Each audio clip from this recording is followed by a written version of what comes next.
I love animation. I mean, just look at me.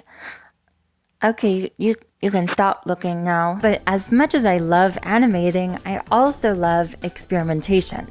Trying things I haven't done before, pushing my boundaries. And in the past, this has looked like making a game, coding a virus, creating a weird experimental visual novel thing. But all these projects I described, including animation, leave me tethered to the computer during the whole thing, which I guess is kind of the nature of digital art. But what would it look like if I left the computer for a little and I pick up a camera instead? Now, I've played with live action a tiny bit in the past, but never really committed to it super hard. This time, I want to make a short film. I mean, making a live action short film can't be that different from making one of my animations, right? I've already been practicing shot composition there, I do voice acting, I write interesting and complex narratives. Oh my god, a genie! Do you grant wishes? No, I turn people into dogs. Alright, see you later, dog. Okay, so, maybe most of my narratives are 5 seconds long and kind of stupid, but they're still narratives. No, the easiest route to get to live action from the type of animated skits I usually do, essentially animated comic strips, would be to make live action sketch comedy. But I don't want to do that. I want to make a short film. So just to commit as hard as I can to this idea, I'm going to make a live action short film with no dialogue-based jokes whatsoever. In fact, there's going to be no dialogue at all. This pushes me completely out of my comfort zone, and quite frankly, I don't need to be there, All I need is my cool idea, my little camera from Facebook Marketplace, a tripod that is literally held together with rubber bands, and this bald guy. Hi, guys. And so we got to work. But the first major difference between the process of animation and live action hit right away.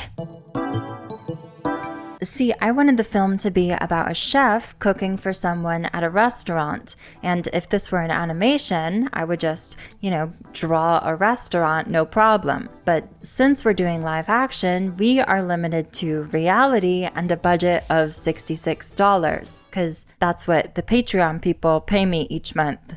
It's like my allowance. But okay, so our options for the location of this restaurant film are my apartment, which doesn't look like a restaurant, my friend's mom's house, which doesn't look like a restaurant, and Yo Mama's house, which is where I was last night.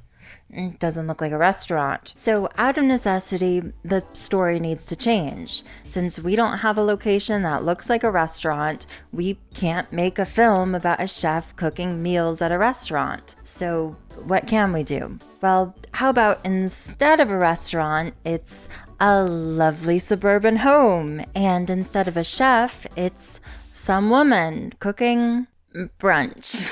Maybe the idea is a little domestic for me, but it would work because we have a lovely suburban home in my friend's mom's house, and we have our woman right here. It's me. So while the restrictions of film technically held us back from seeing our untainted original vision or whatever, it's really not the end of the world. Limitations breed creativity, and I happen to think that these changes we were forced to make made for a more interesting story than I had initially planned. But live action is not all compromises and limitations. In fact, something I noticed while shooting my film is that the medium often allows for so much more spontaneity than in animation. You can change what a shot looks like on the fly during shooting day. Retrying a scene with a couple different performances or camera angles to see what you like the best. And you can easily get more footage than you need with the intention to cut it down later. For instance,